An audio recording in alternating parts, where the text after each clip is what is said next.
Alhamdulillahi haqqa hamdih. Alhamdulillahi hamdan katsiran tayyiban mubarakan fih.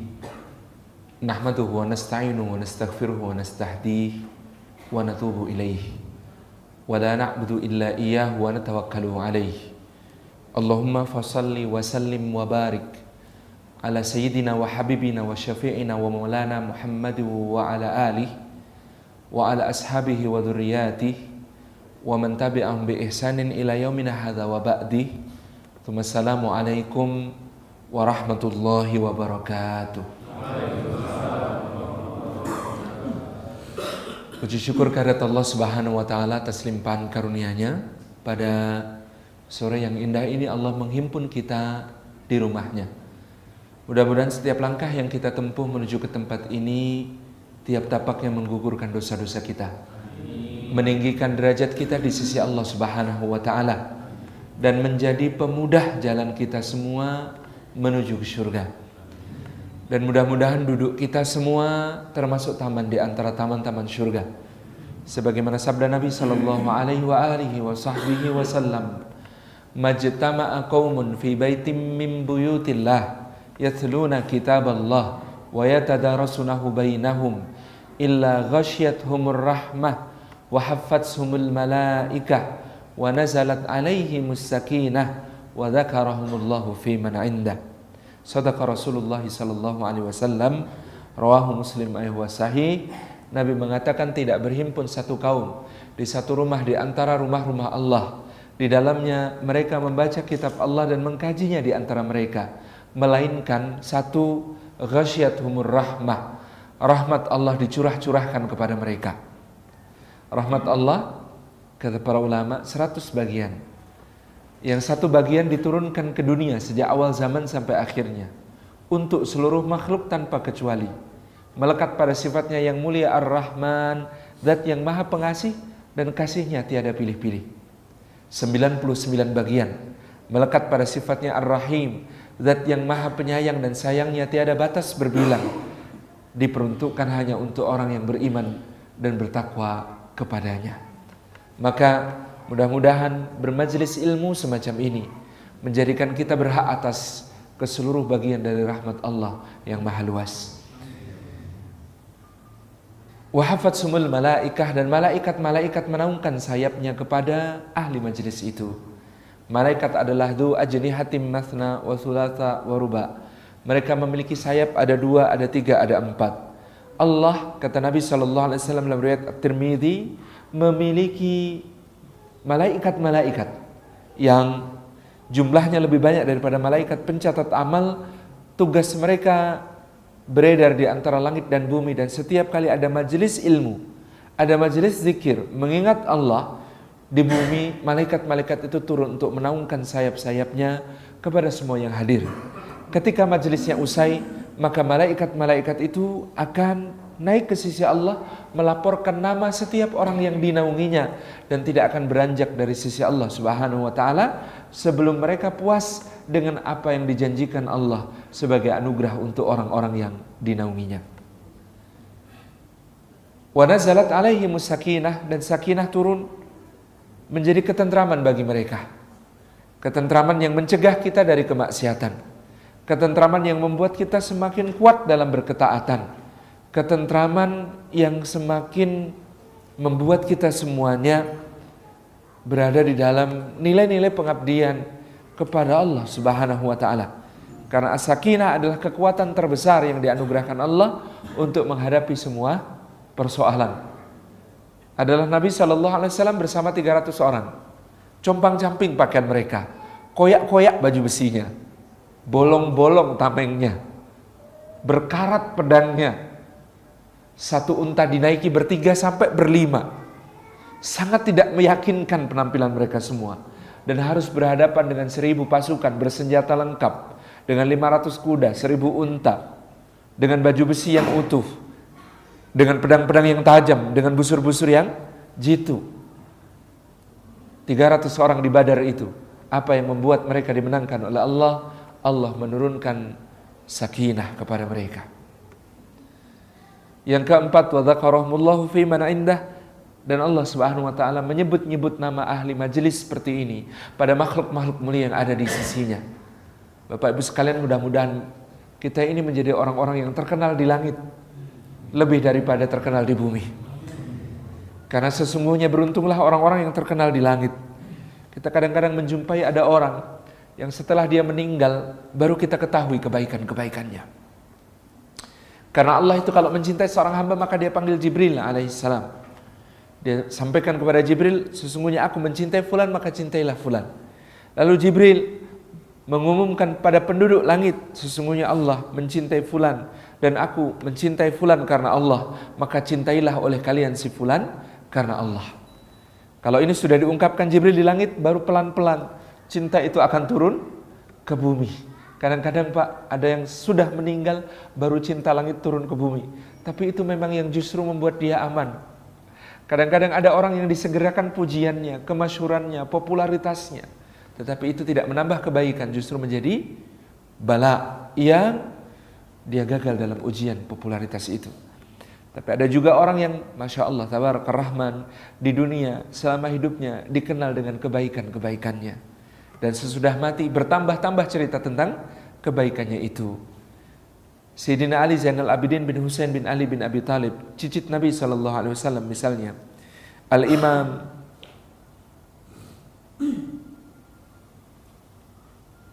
Sa'id bin Al-Musayyib, imamnya para tabi'in Madinah, menggelari beliau Zainul Abidin sejak hidup.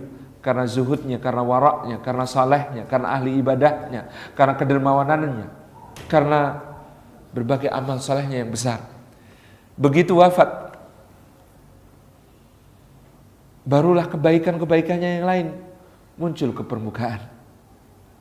Orang-orang Madinah selama ini selalu menerima paket-paket berupa makanan dan pakaian di pintu-pintu rumah mereka pada kala-kala tertentu. Mereka tidak pernah tahu siapa yang memberikan itu kepada mereka. Yang jelas setiap kali persediaan tepung di rumah mereka menipis, ada saja digantungkan di depan pintu mereka tepung baru untuk mereka. Setiap kali musim dingin tiba, ada selimut yang diletakkan di depan pintu rumah mereka. Mereka tidak pernah tahu siapa orangnya. Baru setelah Ali Zainal Abidin bin Husain radhiyallahu anhu wafat, pemberian-pemberian semacam itu tidak muncul lagi. Tidak ada lagi di pintu-pintu mereka seperti yang apa mereka selama ini dapatkan. Maka bersaksilah orang yang memandikan jenazahnya, sungguh aku ketika memandikan jenazah Ali Zainal Abidin, aku heran karena punggungnya mengapal kasar seperti kuli-kuli panggul. Apakah yang dipanggulnya selama ini? Kita tidak pernah melihat dia memanggul sesuatu. Jangan-jangan, oh iya ya, jangan-jangan selama ini yang ngangkutin berbagai macam hal untuk rumah kita adalah beliau. Cek ke gudang beliau, betul, ternyata ada paket-paket makanan maupun pakaian yang belum dibagikan. Seperti yang menjadi kebiasaannya selama ini di setiap malam. Tabarakar Rahman, Bapak Ibu yang dirahmati oleh Allah Subhanahu wa taala. Sudah disinggung oleh guru kita tadi, wa ma khalaqtul jinna wal insa illa liya'budun. Allah Subhanahu wa taala sungguh menciptakan kita semua, jin dan manusia dalam amanah untuk beribadah kepadanya, lain bukan. Maka dalam beribadah kepadanya ini sungguh kita memerlukan hati yang dilapangkan. Sungguh kita memerlukan akal yang dicerahkan. Sungguh kita memerlukan anggota badan yang diberi tenaga oleh Allah untuk senantiasa la haula wala quwata illa billah. Tidak ada daya menghindar dari keburukan dan tidak ada kekuatan untuk melaksanakan ketaatan dan kebaikan kecuali dengan pertolongannya Allah Subhanahu wa ta'ala. Hidup ini amanah dari Allah. Hidup ini satu penugasan dari Allah untuk kita menjadi seorang Abdullah, menjadi hamba Allah, sekaligus juga sebagai manusia menempati kedudukan di muka bumi sebagai khalifah, sebagai khalifatullah fil ard, yang kemudian bertugas menjaga, memakmurkan bumi ini dalam nama Allah, dalam aturan Allah, dalam syariat Allah. Maka sungguh kita memerlukan kemesraan dengan Allah Subhanahu wa ta'ala. di setiap langkah menunaikan tugas itu. Maka sungguh kita perlu berkaca kepada orang yang digelari Khalilur Rahman, kekasih akrabnya Allah Subhanahu wa taala yang Maha Pengasih. Ibrahim alaihi salam adalah Khalilur Rahman, kekasihnya Allah. Dan seluruh kehidupannya diisi dengan ibadah kepada Allah, pengabdian kepada Allah, dan bagaimana menjadi khalifah Allah di muka bumi. Menegakkan syiar-syiar yang kemudian syiar-syiar yang ditegakkan oleh Ibrahim itu menjadi ikutan sepanjang zaman. Apakah rahasianya? Kita akan berbincang insyaallah tentang surat Asy-Syu'ara ayat ke-79. Ayat ke-78 sampai 82. Surah Asy-Syu'ara ayat ke-78 hingga ke-82. Ini berisi ungkapan Ibrahim alaihi salam tentang bagaimana dia sebagai seorang Khalilur Rahman, kekasihnya Allah, menata hubungannya dengan Allah Azza wa Jalla. Dan inilah rahasia hendak kemana hidup kita. Dan inilah rahasia kemana kita menuju. Dan inilah rahasia bagaimana kita bisa menempuh jalan itu dengan rasa hati yang ringan, dengan rasa akal yang cerah, dengan anggota badan yang dimudahkan Allah untuk mentaatinya. Surah Asy-Syu'ara ayat ke-78 sampai 82, Allah Azza wa Jalla berfirman, A'udzu billahi minasyaitonir rajim. Ayat ke-78. Alladzi khalaqani fahuwa yahdin. Kata Ibrahim alaihissalam, rahasia pertama dari bagaimana kemudian berkehidupan yang dikehendaki Allah adalah senantiasa menginsyafi bahwa alladzi khalaqani fahuwa yahdin. Allah itu zat yang telah menciptakan aku dan dialah yang memberi petunjuk. Ayat ke-79. Yang kedua, Ibrahim alaihissalam mengatakan walladzi huwa yut'imuni wa yasqin. Dan Allah itu adalah zat yang dia itu yang memberi aku makan dan dia pula yang memberi aku minum. Yang ketiga, ayat ke-80. Kata Ibrahim alaihissalam, wa idza maridtu fahuwa yashfin. Dan apabila aku sakit, dia menyembuhkan aku. Yang keempat, ayat ke-81, Ibrahim mengatakan, walladzi yumituni tsumma yuhyin.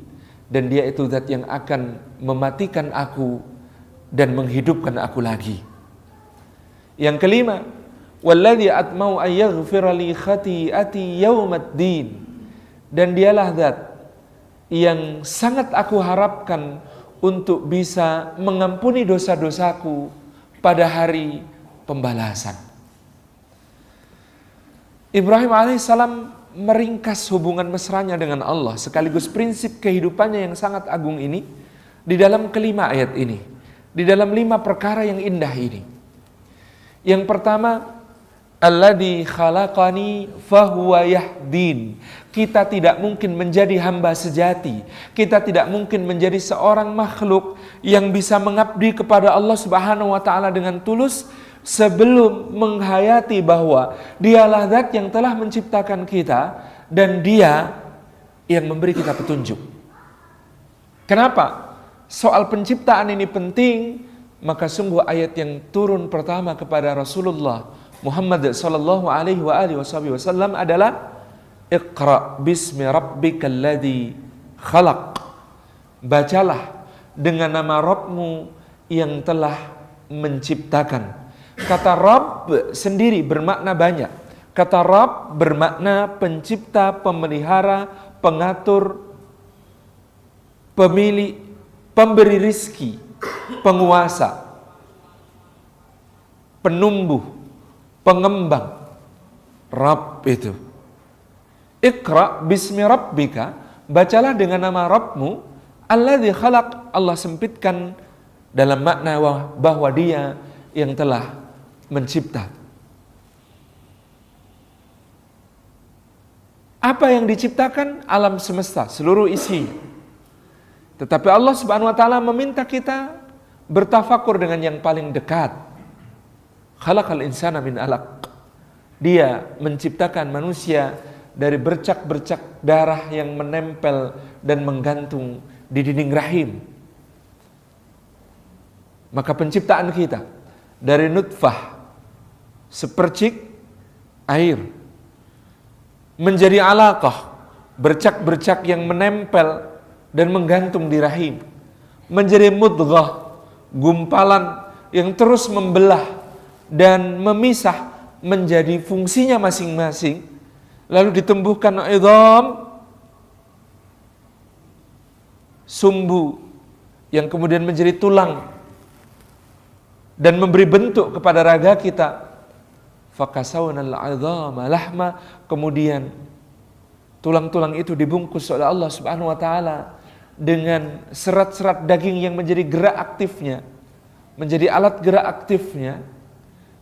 Tsumma ansha'nahu khalqan akhar, kemudian Allah Subhanahu wa taala jadikan sebagai makhluk yang baru, yang berbeda dengan asal kejadiannya. Fatabarakallahu ahsanul khaliqin. Maka maha mulia, maha tinggi, maha agung Allah Subhanahu wa taala sebaik-baik pencipta. Bapak Ibu yang dirahmati oleh Allah Subhanahu wa taala, dalam kebanggaan kita sebagai anak-anak Adam, mari tafakuri bahwa penciptaan kita adalah penciptaan terbaik. Alladzi suwarakum fa ahsana suwarakum. Allah yang membentuk rupa kalian, maka Dia jadikan rupa kalian seindah-indahnya. Laqad khalaqnal insana fi ahsani taqwim. Karena sungguh telah kami ciptakan manusia itu dalam sebaik-baik proporsi yang terindah. Bapak Ibu yang dirahmati Allah, pernah enggak melihat ada makhluk yang lebih indah daripada manusia di alam semesta ini? Hatta manusia coba bikin film tentang alien, itu film Hollywood tentang alien, ada nggak alien yang lebih ganteng daripada manusia? Nggak ada, Pak.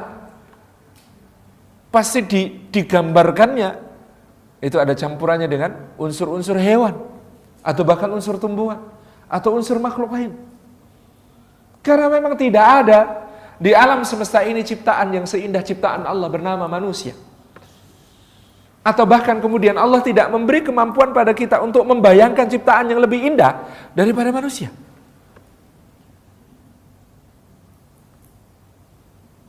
Indah sekali ciptaan manusia ini.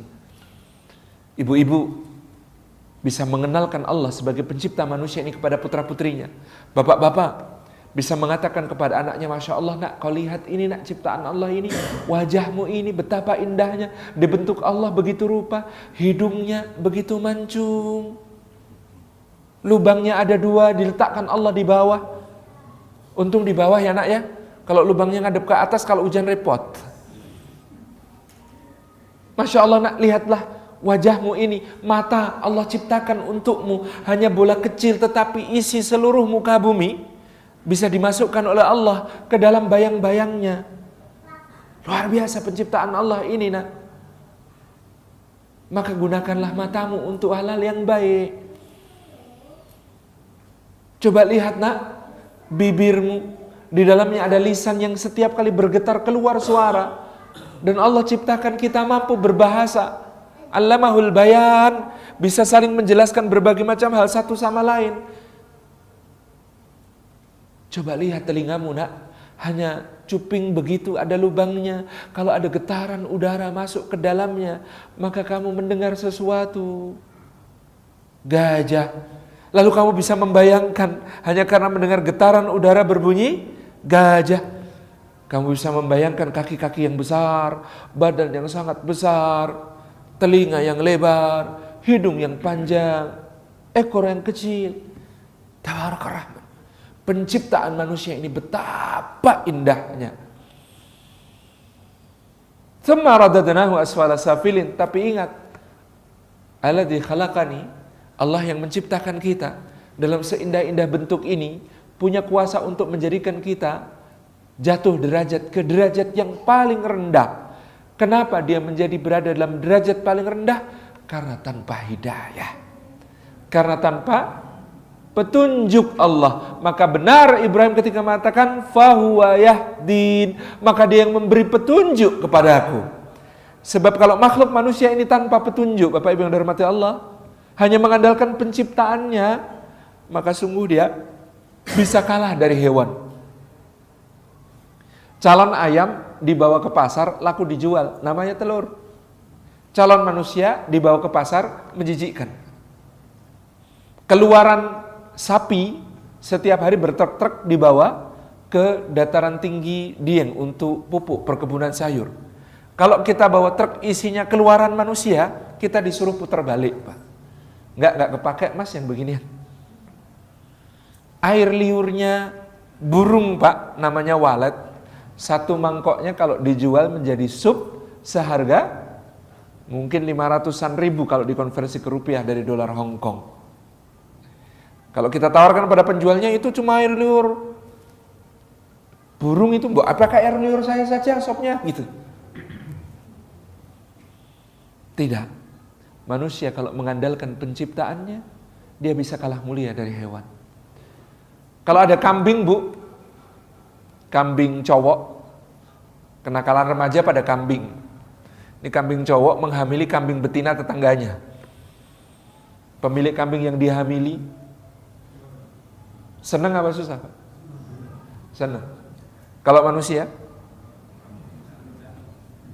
naudzubillahi min dzalik, sangat berbeda. Kalau tanpa hidayah, maka makhluk-makhluk ini yang kita pandang rendah ini, hewan-hewan ini bisa jadi lebih mulia dan lebih berguna daripada kita.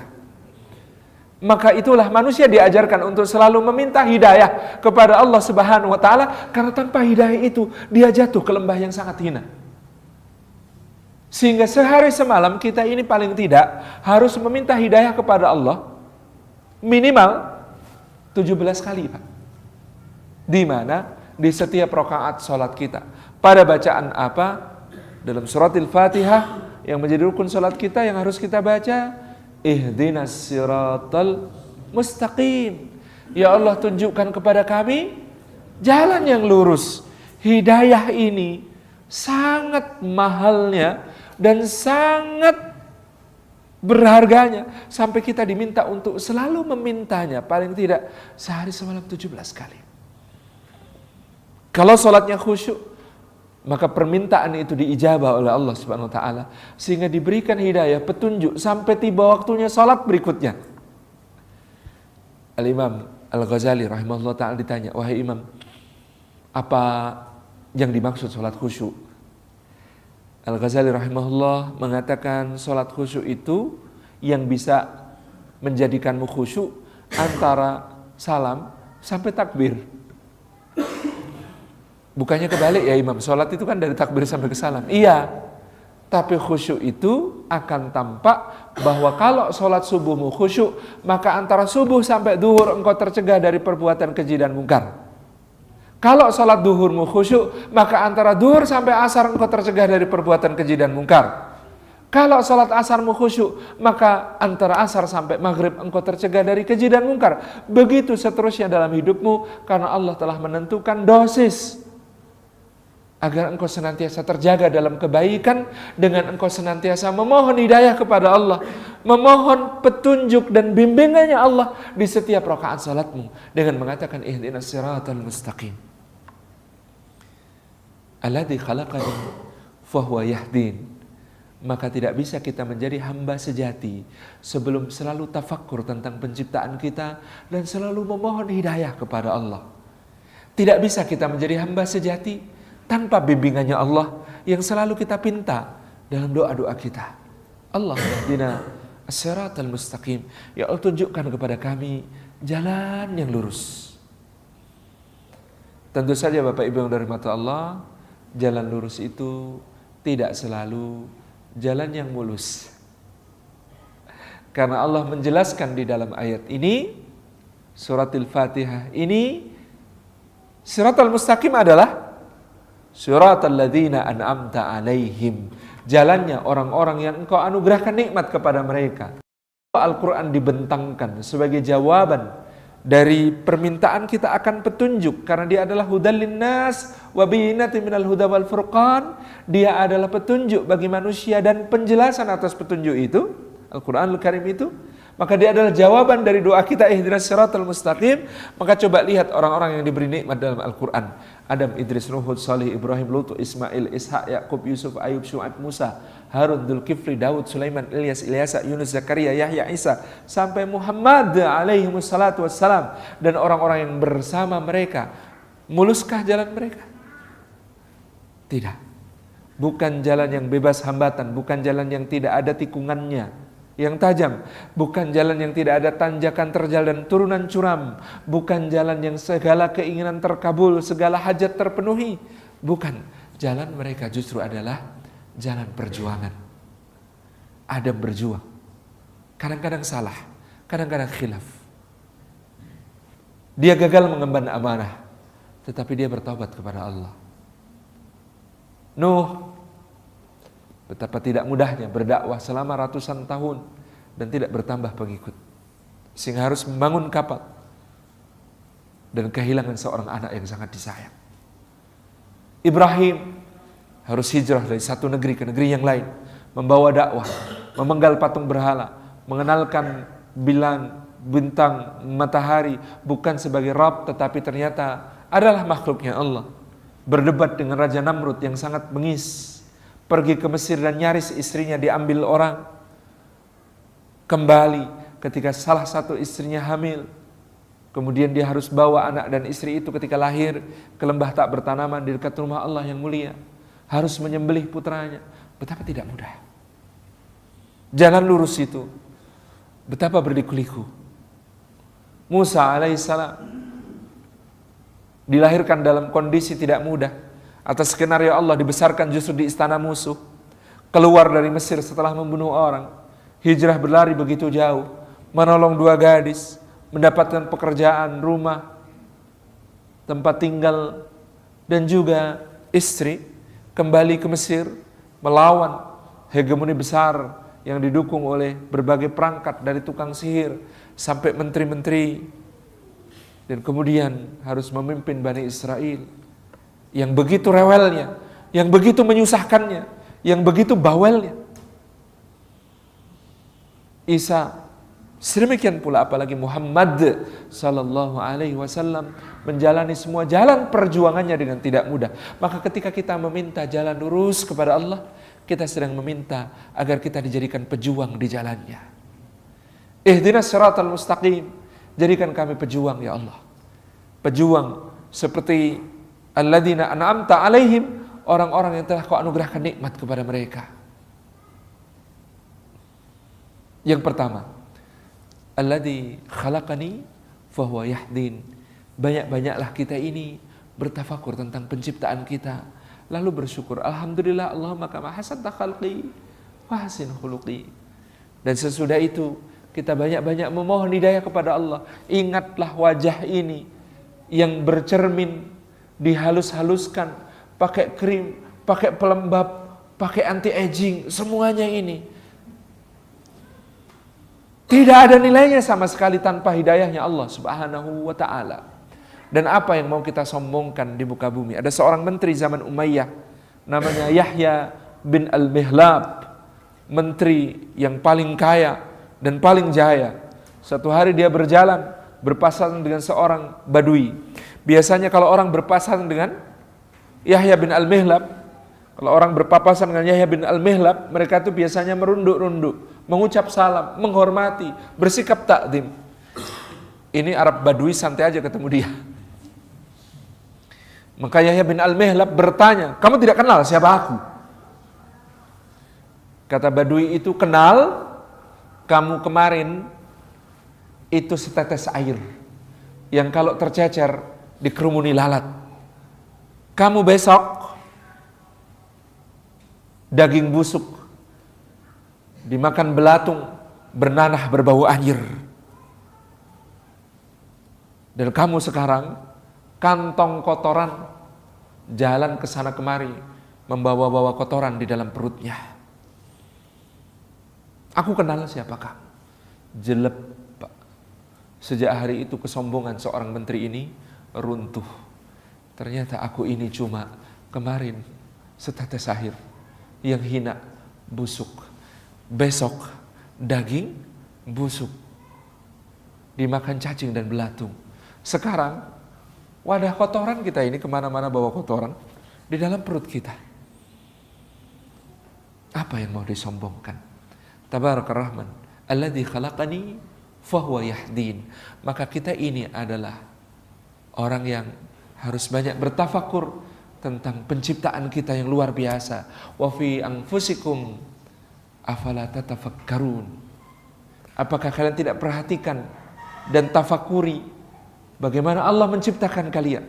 Bagaimana darah beredar di dalam tubuh kalian? Bagaimana ginjal menyaring darah kalian, mengeluarkan kotoran-kotorannya? Bagaimana paru-paru ketika dihirupkan udara kepadanya menitipkan oksigen kepada sel-sel darah merah untuk diedarkan sebagai daya hidup ke seluruh tubuh. Tafakuri dan kemudian mohonlah selalu hidayahnya Allah di dalam hidup kita. Mohonlah selalu bimbingannya Allah di dalam hidup kita. Ini yang pertama. Yang kedua, Bapak Ibu yang dirahmati oleh Allah Subhanahu wa taala, Ibrahim mengatakan, "Walladzi huwa yut'imuni wa yasqin." Dan Allah adalah zat yang memberi aku makan dan memberi aku minum. Dia yang memberi aku makan, Dia yang memberi aku minum. Tidak mungkin kita menjadi hamba sejati. Tidak mungkin kita mampu beribadah dengan tenang dan tentram hati kalau kita masih meragukan jaminan Allah tentang rizki. Bahwa Dia mengatakan kepada kita, wa ma min dabbatin fil ardi illa 'alallahi rizquha. Tidak ada yang melata di atas bumi melainkan Allah Subhanahu wa taala yang menjamin rizkinya. Allah yang menjamin rizkinya. Apa itu dabbah? Al-Imam Ibnu Katsir dalam tafsirnya mengatakan dabbah itu binatang yang berjalan bukan dengan anggota gerak berupa tangan atau kaki, tetapi mereka berjalan dengan dada dan perutnya. Dabbah. Itu saja kata Imam Ibnu Katsir dijamin rizkinya oleh Allah. Binatang sehina itu, bagaimana pada makhluk yang Allah katakan pada mereka, walaqad karramna bani Adam. Sungguh benar-benar telah kami muliakan anak Adam. Maka anak Adam ini lebih-lebih lagi berada dalam jaminannya Allah Subhanahu wa taala rizkinya. Mungkin takrifnya rizki yang perlu kita perbarui. Apakah rizki itu? Saya dulu umur 13 tahun ditepuk pundak saya oleh guru saya di pesantren, Allah yarham K.J. Mu'tamid Khalil. Kemudian beliau katakan kepada saya, Salim, besok gede jangan jadi pegawai negeri ya. Saya kaget. Kenapa Pak? Bapak saya pegawai negeri, ibu saya pegawai negeri, kakek dari pihak ibu juga pegawai negeri. Memang keluarga amtenar gitu. Pegawai negeri. Saya bertanya, kenapa Kiai? Kok tidak boleh jadi pegawai negeri? Karena pegawai negeri itu rezekinya bisa diduga-duga. Ya setiap bulan terimanya segitu. Gitu. Sementara orang bertakwa itu, cirinya orang bertakwa, ya ja'allahu makhraja di surat Talaq, wa yarzuqhu min haitsu la yahtasib. Diberi rizki oleh Allah dari jalan yang tidak disangka-sangka. Saya semalaman kepikiran gak bisa tidur Pak. Paginya baru saya sadari, oh yang keliru bukan jadi pegawai negeri yang gajinya tetap. Yang keliru bukan jadi pegawai swasta yang take home pay-nya jelas. Yang keliru adalah mengira bahwa satu-satunya rizki adalah gaji. Dan yang keliru adalah mengira bahwa satu-satunya jalan rizki adalah pekerjaan kita.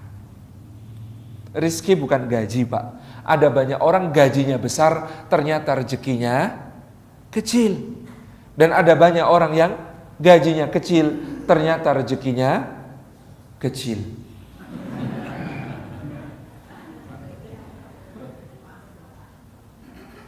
Masya Allah, saya itu Semakin merasakan hakikat ini ketika tahun sekitar 2007 atau 2008 saya naik pesawat, ketepatan tidak kebagian tiket kelas ekonomi, dapatnya tiket kelas bisnis di Garuda waktu itu dari Jogja mau ke Jakarta. Dan waktu itu saya senang naik kelas bisnis itu dengan alasannya anak muda, Pak. Apa itu alasannya anak muda? Mengurangi godaan hidup, Pak. Karena di kelas bisnis zaman itu di Garuda, itu insya Allah nggak ketemu pramugari, Pak. Ketemunya budenya pramugari. Senior-senior itu kan. Jadi kemudian saya duduk di situ, sebelah saya ada seorang bapak usia 50-an akhir menjelang 60. Nah, ketika kemudian makanannya disajikan kepada saya, Masya Allah, telenik, cilik-cilik, samploan itu ya. Enak-enak, wong saya ini orang desa, adanya enak sama enak banget gitu. Saya itu makan dengan lahap gitu ya, sebelah saya bapak-bapak ngeliatin saya megang air putih di gelas gitu ya, dengan pandangan senewan memandang ke arah saya. Kemudian saya tanya ke beliau, "Lho, mboten dar, Pak?" "Oh, kok tidak makan, Pak?" Beliau menjawab, "Nasib, Dek." "Lho, nasib gimana, Pak?" "Dulu tuh waktu muda, mau makan enak itu nggak kuat beli ya, Dek. Sekarang sudah tua kuat beli malah nggak boleh toh sama dokter. Mau makan gurih kata dokter jangan, Pak, kolesterolnya. Mau makan manis kata dokter jangan, Pak, diabetesnya. Mau makan asin kata dokter jangan, Pak, hipertensinya. Mau makan kacang saja loh, Dek, jangan, Pak, asam uratnya." Pusing saya, Dek, gitu. Nah, untuk menghibur beliau saya sampaikan hasil penelitian terbaru. "Pak, menurut penelitian terbaru kacang itu menurunkan asam urat, Pak." "Oh, masa, Dek?" "Iya, Pak." "Turun gimana, Dek?" "Dari perut turun ke kaki, Pak." Sampean gitu kan. Terus kami terus ngobrol dengan akrab. Ngobrol beliau direktur utama sebuah BUMN. Saya tanya Google di waktu kemudian, gajinya kira-kira zaman itu 200 juta per bulan. Wih, luar biasa. Gajinya 200 juta, nggak boleh makan gurih, nggak boleh makan manis, nggak boleh makan asin, nggak boleh makan kacang. Saya hari itu merasa sangat kaya raya. Karena rezeki ternyata kadang-kadang soal rasa, Pak. Makanan mahal, racikan chef ternama, yang konon katanya bintang sekian Michelin gitu, itu bisa dibeli, harganya bisa dibayar. Tapi nikmatnya makan, itu ternyata Allah yang bagi-bagi. Kalau pergi ke Paris ada Chef Dudogno namanya. Chef Dudogno ini Michelin bintang tertinggi lah, saya nggak tahu bintangnya sampai berapa. Kalau mau makan racikannya beliau, itu harus reservasi beberapa bulan sebelumnya. Bayar uang DP-nya bisa untuk beli motor di negeri kita. Kalau kemudian menikmati racikannya, Masya Allah, tinggal datang hari itu, masakannya Masya Allah, piringnya besar, Pak, dagingnya irisannya kecil, debli di tengah. Kemudian ada rumput-rumputan, nggak tahu apa gitu ya. Terus sausnya itu cuma seret gitu. Masya Allah gitu ya. Itu toh yang namanya makanan enak gitu. Enak, Pak. Allah yang bagi-bagi soal nikmatnya makan. Ada petani di Gunung Kidul mencangkul dari jam 7 sampai jam 10. Jam 10 istrinya datang bawa tenggok itu bakul yang digendong di belakang punggung.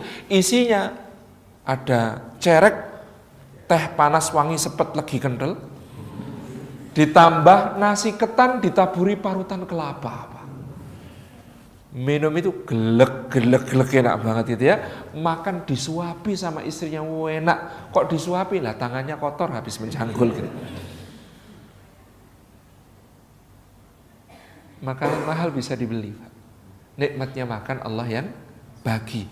Hamba Anda itu makanannya seenak apapun, dimasak oleh chef terbaik manapun, kalau pasaryawannya kumat,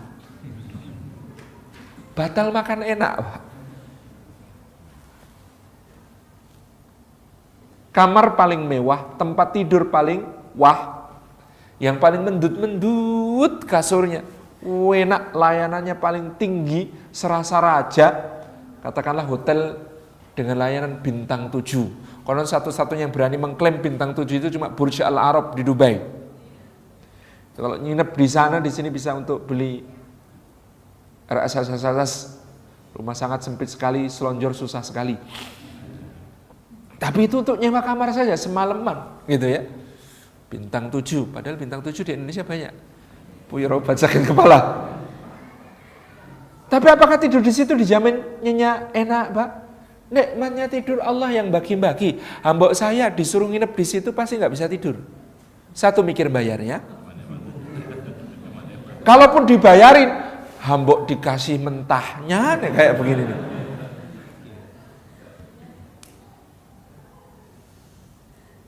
Tapi yang namanya tidur, nikmatnya tidur Allah yang bagi-bagi. Kadang-kadang anak pemulung, Pak, bantalnya kayu, alasnya kardus, selimutnya koran, itu nyenyak luar biasa. Apa buktinya nyenyak? Susah dibangunin. Tabarakallah. Maka saya takut-takuti bapak yang di sebelah saya itu, Pak, Masya Allah ya, kayak bapak ini sukses bekerja, membanting tulang sampai linu-linu, memeras keringat sampai kering gitu ya. Nanti umur 63, Pak, di deposito bapak misalnya terkumpul 20 miliar, Pak. Oh, amin ya, Dek ya, amin gitu. Terus besok paginya wafat, Pak. Kok doamu elek tuh, Dek? Bukan, Pak, bukan doa, cuma menggambarkan. Oh, kira-kira gitu ya, kira-kira. Terus itu rezekinya siapa, Pak? Yang Bapak tumpuk-tumpuk itu pada hasil kerjanya Bapak selama ini. Oh, siapa ya, Dek ya? Ahli waris saya, Dek. Belum tentu, Pak. Wong Allah itu maha kuasa untuk mengalirkan saldo rekening Bapak itu kepada yang berhak, yang sudah tertulis di Lauhil Mahfud. Oh, caranya nggak kurang-kurang, Pak. Luar biasa. Rezeki ternyata bukan apa yang bisa dibeli, Pak, atau apa yang dimiliki. Bulan Februari 2014, majalah The Economist menurunkan liputan tentang bos sebuah maskapai penerbangan yang salah satu terbesar di dunia, mengoperasikan beberapa ratus unit pesawat. Si bos ini, komisaris utama di perusahaan penerbangan ini, ternyata punya gangguan psikologi namanya hyperfobia.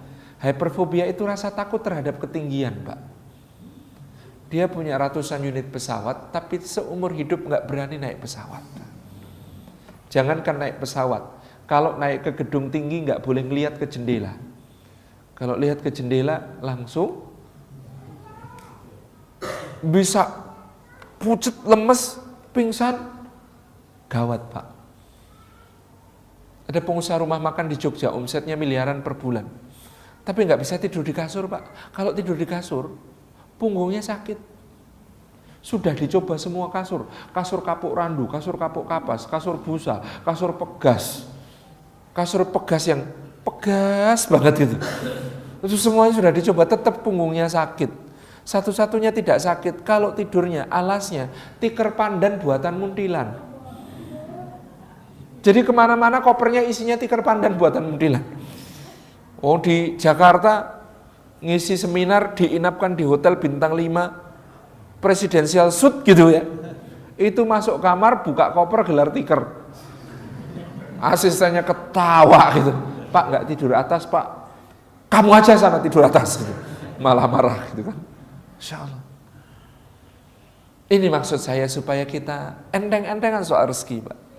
Kata Nabi SAW, sebagai dikutip Imam Al-Ghazali, kamu mungkin tidak tahu di mana rizkimu, tetapi rizkimu itu akan mengejarmu seperti kejaran maut terhadapmu. Imam Al-Ghazali mensyarah, kamu tidak tahu di mana rizkimu, tapi rizkimu tahu di mana engkau. Kalau dia di langit, Allah akan perintahkan dia turun untuk menjumpaimu. Kalau dia dalam bumi, Allah akan perintahkan muncul untuk menjumpaimu. Kalau di dalam lautan, Allah akan perintahkan timbul untuk ketemu kamu. Allah tidak kekurangan cara untuk menggenapkan rezekimu. Dalam sabda Nabi SAW, tidak akan mati satu jiwa sebelum sempurna rezeki Allah dianugerahkan, diturunkan baginya. Maka kita ini sudah sejak dulu belajar tentang hakikat rezeki, Pak.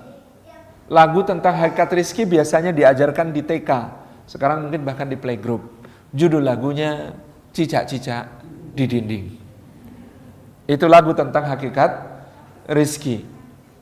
Kita kalau jadi cicak, kita komplain mungkin sama Allah, ya Allah salah desain ini. Kok iso salah desain? Iya, lawang makanan saya bisa terbang semua, punya sayap semua, pergi kemanapun mereka suka. Lah saya nggak punya sayap, gimana ngejarnya coba? Gimana saya bisa makan coba? Itu kalau cicaknya kita. Tapi cicak tahu tugasnya cicak cuma diam-diam merayap. Pertanyaannya Pak Bu, yang datang nyamuknya atau cicaknya? Menurut lagu itu yang datang nyamuknya. Datang seekor nyamuk. Yang datang kitanya apa rezekinya? Rezekinya. Tugas berikutnya cuma hap lalu ditangkap. Alhamdulillahilladzi at'amana wa saqana wa ja'alana minal muslimin. Selesai Pak. Mungkin ada yang gak percaya kalau rezeki yang datang kepada kita. Orang itu kalau mau bersyukur, dia menatap piringnya. Itu Masya Allah Pak. Dia lihat nasi. Ya Allah, untuk memberi rizki kepadaku di mejaku ini, kau datangkan nasi ini kepadaku. Berasnya, siapa yang tanam ya Allah? Ternyata petani Vietnam impor soalnya. Coba bayangkan, untuk memberi rizki Anda di Kemang, yang diperintahkan oleh Allah tumbuh padi di Vietnam. Siapa yang memanen? Siapa yang menggiling? Siapa yang mengemas? Siapa yang ngangkut dari truk ke truk, dari truk ke truk, dari truk ke kapal, masuk ke pelabuhan Sunda Kelapa di Jakarta, muter-muter dulu nggak tahu kemana sampai akhirnya masuk ke rumah Anda di Kemang ini. Betapa jauh yang sudah ditempuh oleh sang nasi. Anda disuruh ngambil sendiri, sana rezekimu ambil sendiri. Ngambil beras ke Vietnam, cuma mau makan siang aja ambil beras ke Vietnam, Pak. Itu baru berasnya, Pak. Padahal di situ ada tempe. Tempenya, Pak, kedelai impor dari Amerika. Luar biasa lagi gitu kan. Bagaimana kemudian itu ternyata tempe sebelum wujud tempe di depan piring kita ini, dia ternyata menyeberangi Samudra Pasifik, berminggu-minggu naik kapal, ditumbuhkan oleh petani di Amerika di ladang-ladang yang begitu luas, dipanen pakai traktor yang gede-gede itu, semua untuk memberi rizki kepada kita di piring kita. Itu baru nasi dan tempe. Garamnya, Masya Allah, itu baru nasi, tempe, garam. Lah sayurnya sayur lodeh itu, terong yang gelundung dari mana sampai ke meja kita? Labu siamnya itu meluncur dari mana sampai ke meja kita?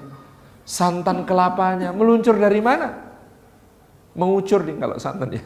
Mengucur dari mana sampai ke meja kita? Tabarakar Rahman. Ya Allah, kalau kita tafakuri betapa untuk memberi rizki kepada kita, Allah menggerakkan alam semesta ini, betapa luar biasanya. Jangankan itu Pak, ini air. Ini air kalau dari lautan, nguapnya di mana coba? Setelah nguap jadi awan, dikisarkan oleh angin, itu awan bergerak kemana coba? Terus habis itu dari awan jatuh sebagai hujan, jatuhnya di mana coba? Habis itu nyusup ke kedalaman bumi, di mana coba? Teresep di sela-sela tanah dan batu sampai muncul sebagai mata air, di mana coba? Setelah memancar sebagai mata air, siapa yang masukin ke botol coba? Setelah masuk ke botol, siapa yang nganter lempar-lemparan dari dus ke dus sampai kemudian ke hadapan saya seperti ini.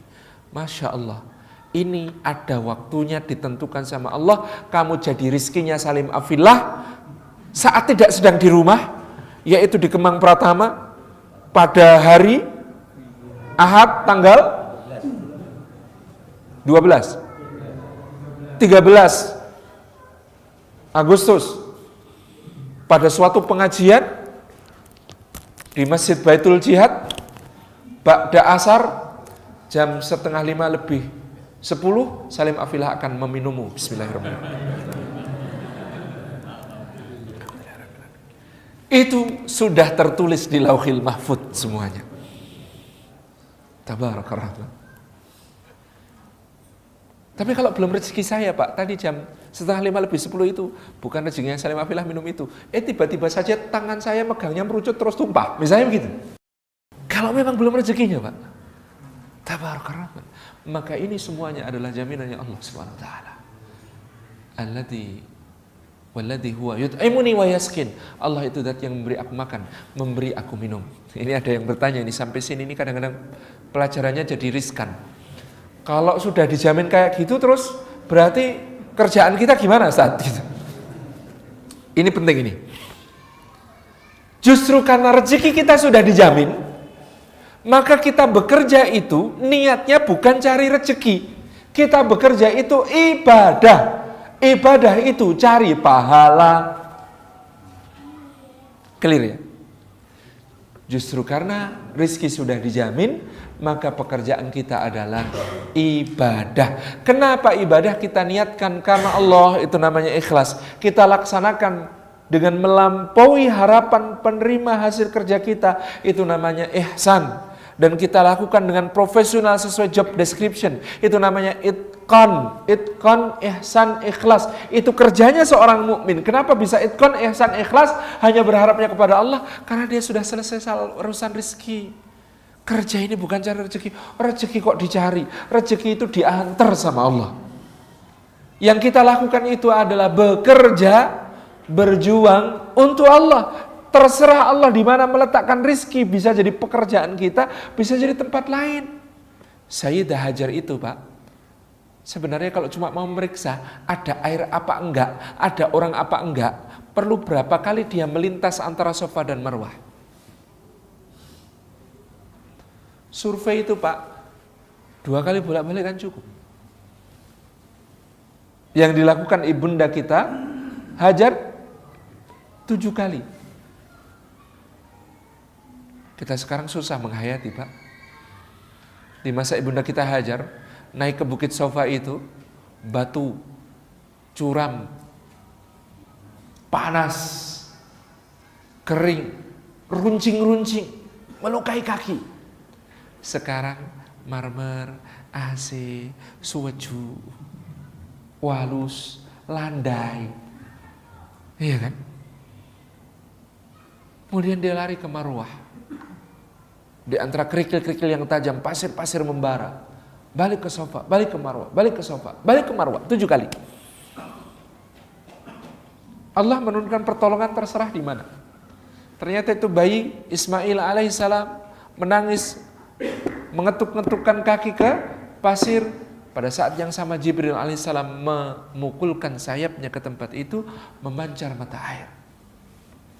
Kalau saya jadi Hajar Bu, Pak, mungkin kalimat pertama saya adalah ya Allah, enggak dari tadi loh ya. Sudah bolak-balik antara Safa dan Marwah, ternyata airnya di kaki bayinya. Masya Allah Pak. Tapi mana yang dihargai Allah? Kaki bayi yang bergerak-gerak itu atau kaki ibunya yang berlari antara Safa dan Marwah? Mana yang dijadikan manasik dalam ibadah haji dan umrah kita? Sa'inya. Pada saat itu secara aslinya tidak menghasilkan apa-apa. Iya kan? Gak menghasilkan apa-apa Pak. Tapi karena itu ditujukan karena Allah, berjuang karena Allah, maka dia menjadi sesuatu yang begitu bernilai di sisi Allah Subhanahu wa taala. Allah tidak menilai hasil, karena hasil itu dia yang menentukan. Allah menilai perjuangan kita.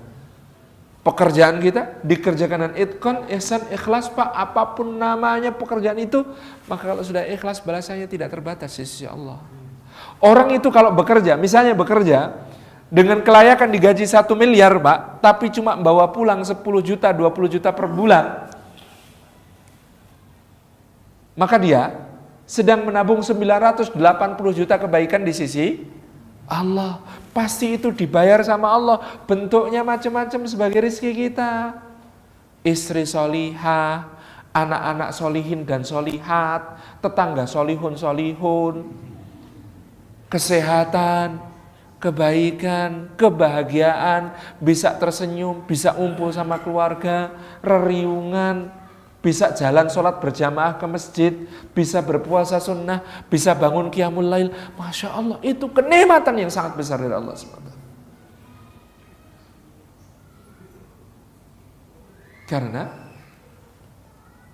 ini yang tadi kita sebut sebagai semua akan dibayar oleh Allah SWT. Apalagi ikhlas. Ikhlas itu bayarannya tidak ada isi bumi yang cukup untuk membayar keikhlasan, kata Ibnu Qayyim Al-Jauziyah. Itulah kenapa amal yang ikhlas balasannya di akhirat. Di bumi gak ada yang cukup untuk bayar orang ikhlas. Sebaliknya Pak, kalau kita bekerja hanya layak dibayar 500 ribu, lah kok bawa 20 juta, kita sedang menabung 19 juta 500 ribu keburukan. Dan itu juga akan berbayar. Lo datang ke kantor jam 8 sampai jam 10 ngopi-ngopi sambil baca koran. Jam 10 sampai jam 12 gosok-gosok akik di kursi kerja. Jam 12 keluar kantor makan siang sampai jam 2. Jam 2 sampai jam 4 tekun di depan komputer main soliter. Lah terus gajinya 20 juta. Akan ada yang dibayarkan. Ini ada cerita zaman Imam Syafi'i. Tapi mohon salah paham, jangan salah paham tentang cerita ini. Ini cerita untuk pekerja, bukan cerita untuk majikan. Jadi ada cerita zaman Imam Syafi'i, ada seorang pekerja ini gajinya setiap hari 5 dirham. Itu cukup besar pada zaman itu. Bergaji 5 dirham sehari. Tapi dia merasa hidupnya begitu keserakat. Apa itu keserakat? Bahasa Indonesianya apa ya? Keserakat itu budgetnya susah dipenuhi gitu. Tidak pernah berimbang, defisit terus gitu. Dia merasa hidupnya susah betul. Istrinya bawel, guala, ngomelan, nyala-nyalain. Anak-anaknya itu nakal gitu. Waduh. Akhirnya dia mengadu pada Imam Syafi'i, ya Imam, nasihati saya. Saya ini gaji 5 dirham. Itu lebih daripada yang lain.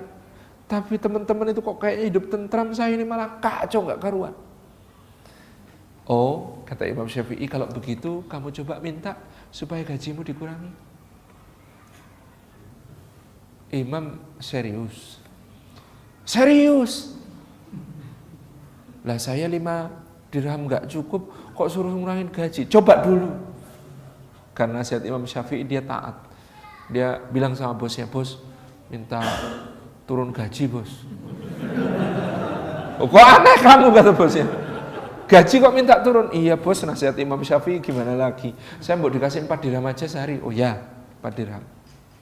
Setelah gajinya 4 dirham, dia menghadap Imam Syafi'i. Imam, sekarang ini sudah agak enak. Istri yang ngomel-ngomelnya sudah nggak seperti dulu. Lumayan agak sopan ngomelnya.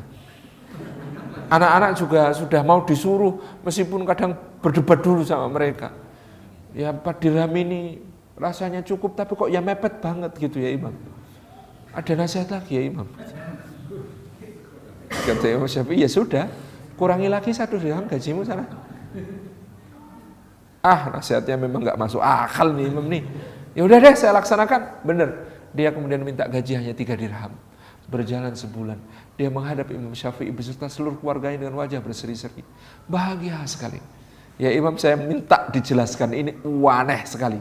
Dulu hidup kami 5 dirham itu ya, kacau kayak neraka. Sekarang cuma 3 dirham, tapi istri saya jadi solihah banget. Anak-anak saya itu taat, kadang-kadang belum disuruh sudah jalan duluan. Kehidupan rumah tangga saya juga bahagia. Sekarang bahkan 3 dirham itu kadang-kadang berlimpah sampai kami bisa sedekah. Ini ceritanya gimana? Kok bisa begitu? Imam Syafi'i menjawab dengan sebuah syair yang sangat terkenal. Indah sekali syair beliau ini. Jama'al haram ilal halal liyuksiru, dahalal haram alal halal fabu'siru. Orang itu mengira dengan mengumpulkan yang haram ke dalam yang halal, dia bisa memperbanyaknya.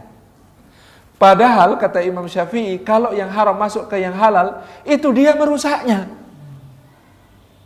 Jadi yang menjadi hakmu selama ini itu 3 dirham. Kamu ambil 5 dirham, yang 2 dirham itu bukan menambahi, itu merusak. Ketika kamu bersihkan, kamu ambil hanya hakmu yang 3 dirham, maka Allah memberkahi yang 3 dirham itu karena halal dan suci, maka kemudian kehidupan keluargamu juga jadi berkah. Sekali lagi, ini cerita untuk pekerja, bukan cerita untuk majikan. Nanti ada anak buahnya ngeluh, dikasih tahu, kayaknya kamu gajinya kebanyakan deh. Lah repot saya gitu kan. Dituntut sama serikat buruh provokator pengurangan gaji. Ini Masya Allah ya. Tapi ini kejadian di masa Imam Syafi'i ini sesuatu yang sangat indah. Jadi Bapak Ibu yang dirahmati oleh Allah Subhanahu wa taala, soal rezeki ini betul-betul apa yang kita nikmati. Ada seorang tokoh di Yogyakarta yang sangat kami kagumi. Nama beliau dulu Haji Ismail. Kalau Prekso dulu di Jogja Batik Terang Bulan. Nah, Haji Ismail Batik Terang Bulan ini dari dulu terkenal betapa beliau ini Masya Allah. Dermawannya luar biasa. Masjid dikasih, musola dikasih, panti asuhan dibangun, madrasah-madrasah dibangun, sampai jalan-jalan desa dibantu oleh beliau. Maka datanglah serombongan anak muda, pengusaha muda, minta diajari sama beliau ilmu tentang zuhud ini. Ji, mbok kami diajari, Ji. Diajari apa? Diajari supaya tidak cinta sama harta, tidak cinta sama dunia. Lah Ji Ismail itu Masya Allah, kayaknya itu harta betul-betul di tangan, nggak ada di hati. Diminta orang cul untuk apa-apa kebaikan, cul, gampang banget gitu loh Ji. Kok kami ini masih awal itu apa ya? Kalau mengeluarkan harta itu masih ada emannya, masih ada sayangnya, masih ada, tadi kok ya banyak-banyak tuh infaknya gitu ya misalnya. Habis ngasih banyak itu ada nyeselnya dan sebagainya. Ji, mbok kami diajari toh Ji. Bu, kata Ji Ismail, salah alamat dek. Kok salah alamat gimana? Sini ini rumahnya orang yang cinta banget Ji sama hartanya. Cinta gimana tuh Ji? Lah bener dek, saya tuh saking cintanya saya ini sama harta saya itu nggak mau pisah sama harta saya. Loh kalau saya tinggal di dunia, di dalam rekening tabungan, diambil anak cucu jadi warisan, itu namanya saya tinggal, itu namanya saya pisah sama harta saya. Nggak rela saya dek yang begitu dek. Pokoknya harta saya ini mau saya pek semua, mau saya ambil semua, jatah saya semua, nyarinya susah dek. Loh selama ini ngasih itu, siapa bilang ngasih? Saya itu cuma titip Oh, ayo titip, kalau ada masjid ya saya titipi, titip. Ada panti asuhan juga saya titipi, titip. Ada anak yatim saya titipi, fakir miskin saya titipi, semua saya titipi. Wah nanti di depan Allah mau saya tagih lagi yuk. Ya Allah, kemarin titip ke masjid itu sekian loh, katanya dilipatkan 10-700. Lah mana? Itu nanti di akhirat mau ngomong situ ya saya dek sama Allah itu dek. Loh, jadi itu bukan ngasih Ji. Mana aja ngasih, titip. Oh titip, ayo titip, eman kalau dikasihkan, titip aja. Insya Allah kita bawa ke akhirat kalau titip itu. Maka beliau menjelaskan kepada kita satu hadis Nabi SAW. Anak Adam berkata, hartaku, hartaku, hartaku. Apalah hartanya itu, selain pakaian yang usang dipakai, makanan yang habis dimakan, dan harta yang dia infakkan di jalan Allah, maka dia dapati berlipat-lipat balasannya di sisi Allah. Itu harta sejati. Makanan yang habis dimakan, pakaian yang usang dipakai, dan apa yang dinafkahkan di jalan Allah, yang kemudian kita dapati berlipat-lipat pahalanya di sisi Allah. Tuntas soal rizki. Yang kedua, di enteng-entengan soal rizki, ini baru jadi hamba sejati. Yang ketiga Pak, jangan khawatir Pak, kalau tidak punya duit, wong duit itu tidak bisa dimakan. Saya itu sama istri saya sejak awal pernikahan tahun 2004 dulu selalu merasa, nek gak di duit kok awake iki mangane enak-enak yo. Kalau sedang tidak punya uang itu makannya enak Pak. Masya Allah, tabaraka rahman. Maka ini maksud saya adalah kita ini harus meringankan hisab kita. Jangan kemudian kita merasa ini nambah harta itu nambah enak saja. Nambah harta itu nambah hisab Pak, audit. Di akhirat itu ada audit namanya hisab. Maka kalau mau memperingan audit itu banyak titip-titip kayak Haji Ismail itu. Maka kalau kita ini menginginkan sesuatu, tolong dijawab dulu. Untuk apa? Kita kadang-kadang minta, ya Allah, minta rumah yang lebih luas. Kita dulu kalau minta sama ibu kita waktu kecil, Pak. Bu, minta uang 5.000. Apa jawab ibu? Buat apa? Gitu kan? Nah, ibu saja tanya, apalagi Allah. Allah itu kita minta apa-apa juga tanya, buat apa? Padahal pertanyaannya bukan cuma buat apa. Dari mana kau ambil, di mana kau belanjakan. Gitu. Maka hati-hati. Coba ditanya, ini masih ada yang masih jomblo, belum nikah? Berdoa enggak? Minta istri enggak? Nanti ditanya sama Allah, buat apa? Itu harus dijawab itu, nanti dihisap soalnya. Mbak-mbak yang belum nikah juga begitu. Tanya, suami buat apa, Mbak? Loh, saya tanya, suami buat apa? Penting enggak punya suami? Ada 2 wanita yang disebut sebagai wanita paling mulia dalam Al-Quran. 1, Imra'atu Fir'aun, istrinya Fir'aun, namanya Asiyah. 2, Maryam. Pertanyaannya, siapa suaminya Maryam? Enggak ada. Pertanyaannya, siapa suaminya Fir'aun? Suaminya Fir'aun. Suaminya Asiyah, Fir'aun. Soleh enggak?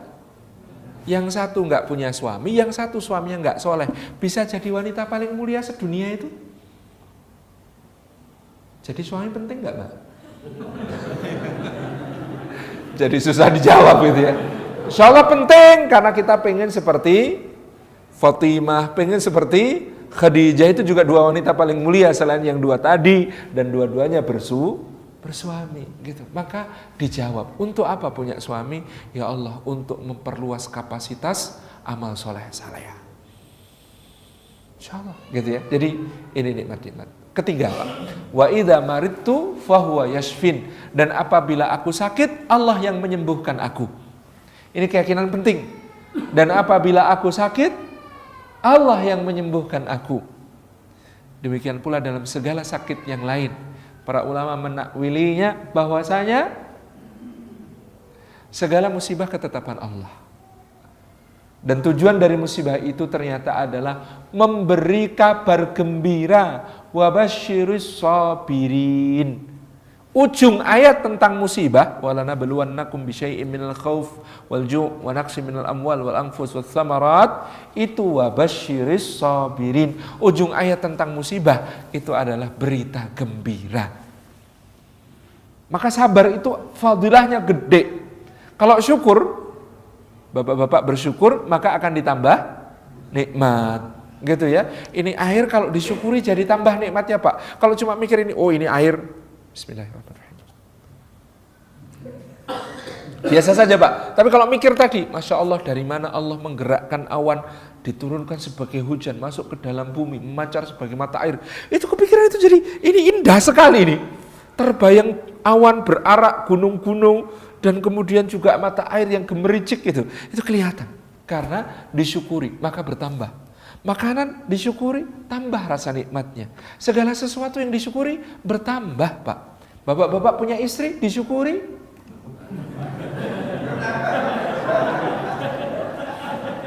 Bertambah nikmatnya. Jumlah belum tentu, syarat dan ketentuan berlaku.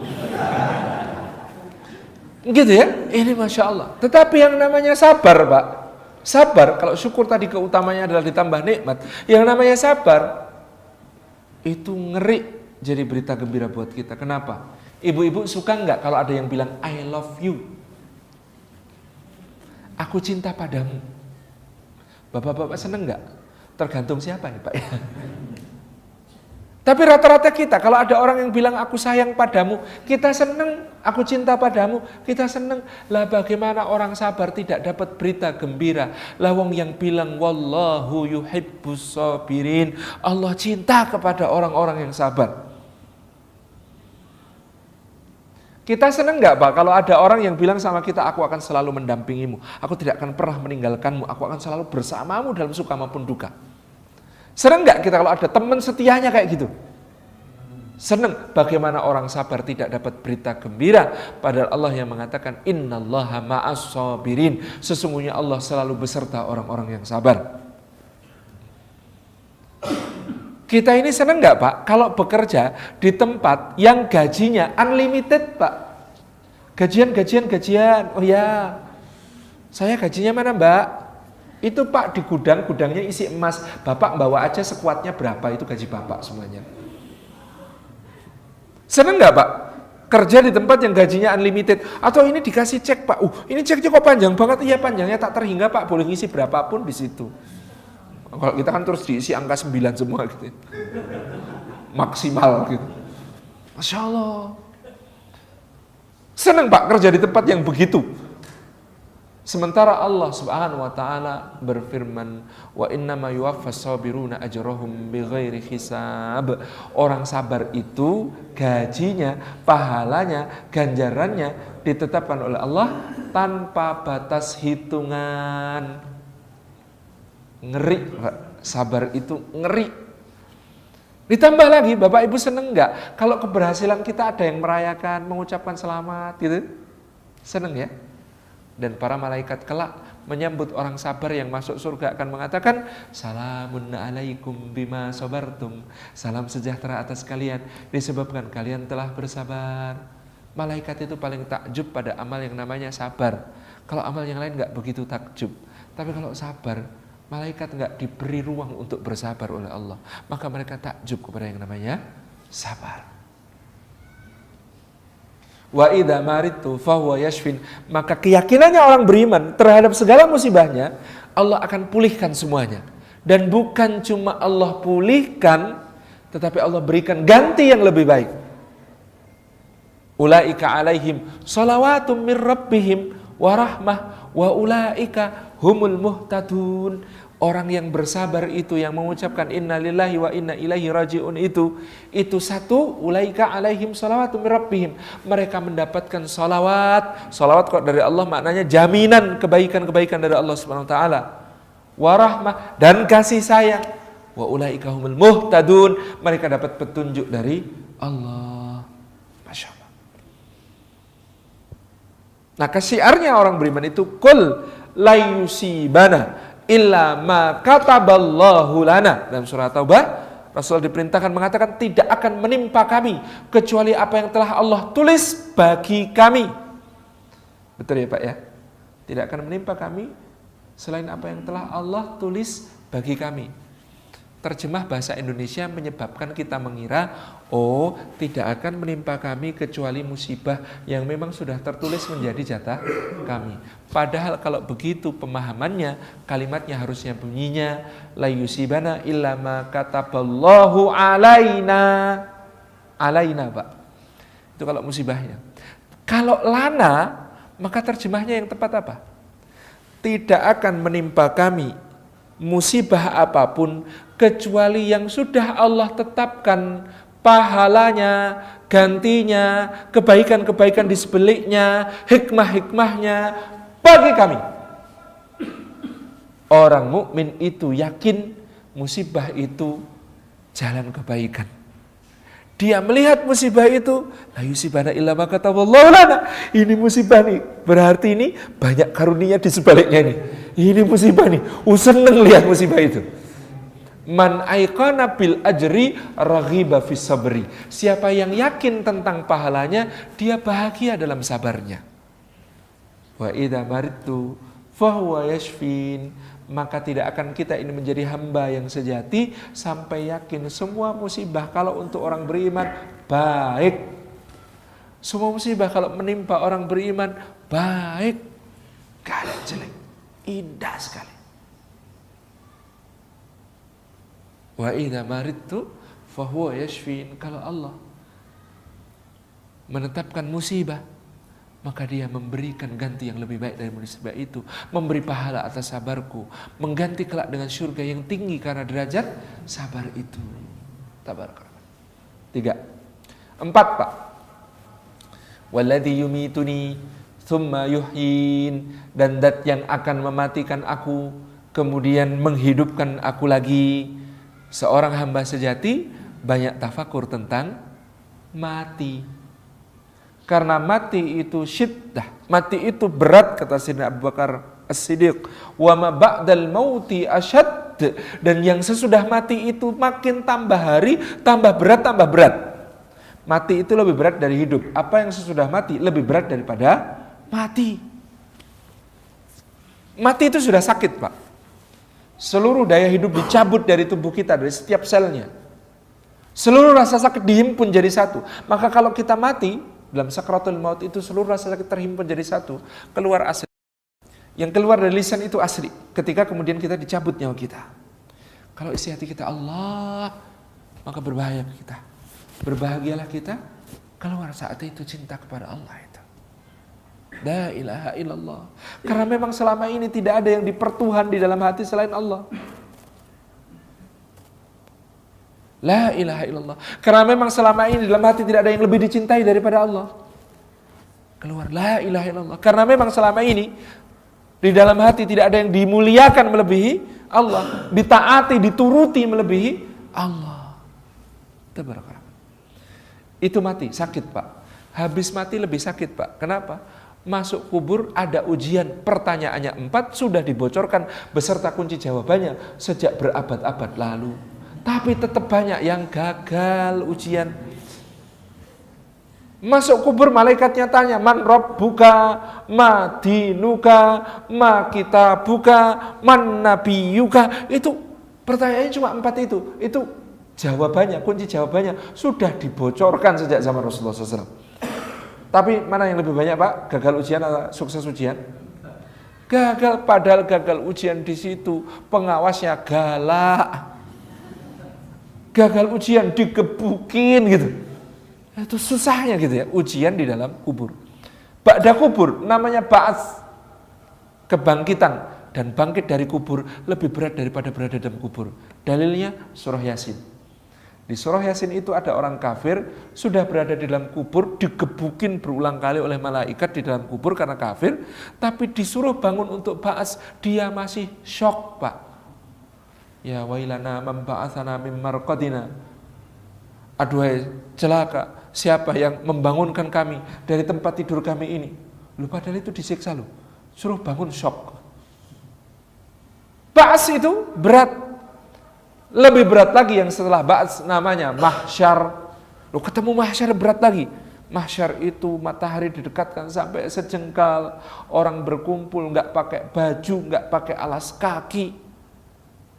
Belum berkhitan, sampai ibunda kita Aisyah tanya, itu nanti nggak lihat-lihatan ya Rasulullah, nggak lirik-lirikan gitu-gitu, pada telanjang begitu.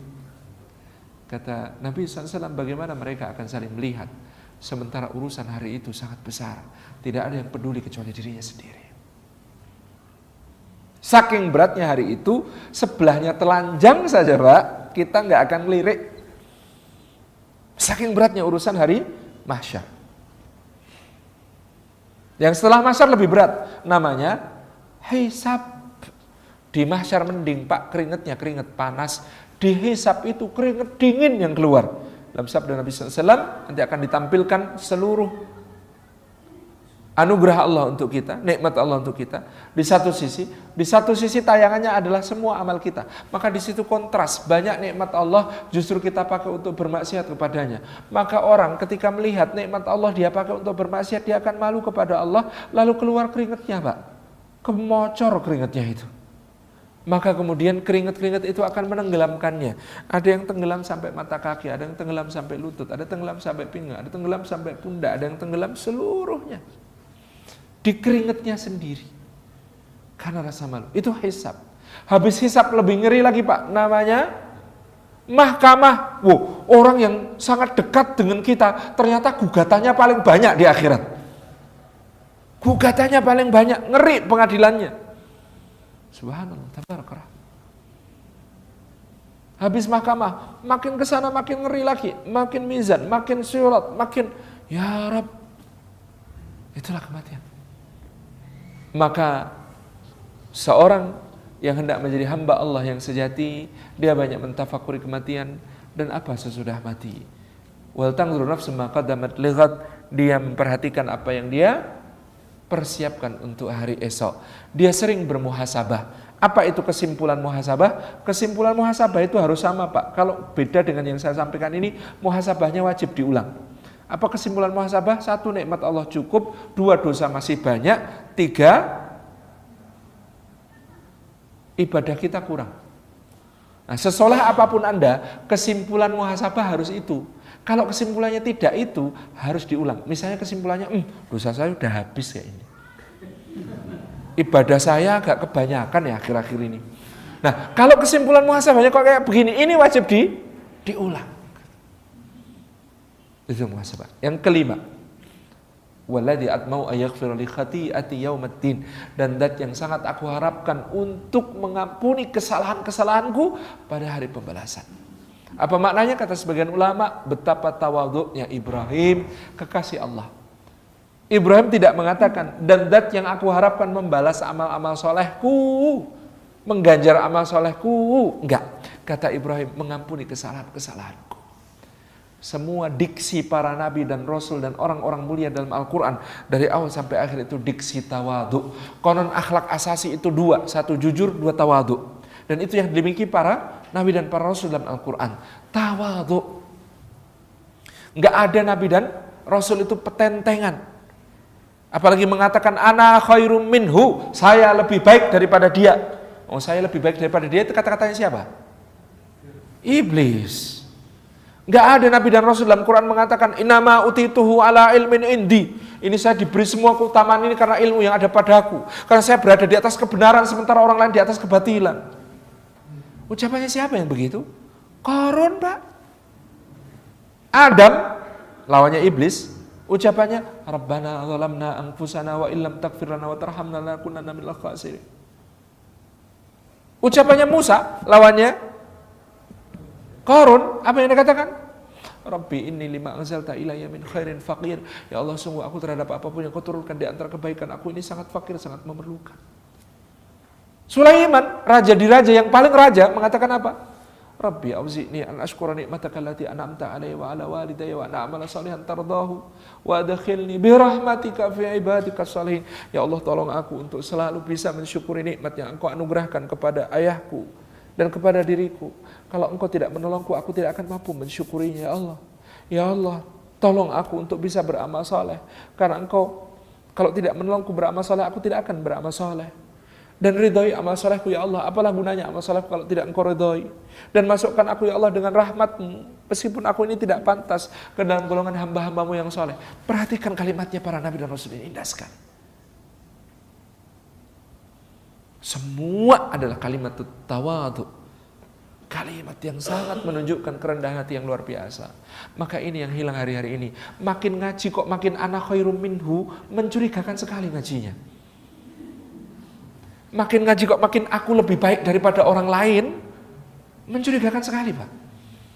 Makin ngaji kok makin innama utituhu ala ilmin indi, sesungguhnya aku diberi keutamaan ini karena ilmu yang ada padaku, mencurigakan sekali ngajinya, Pak.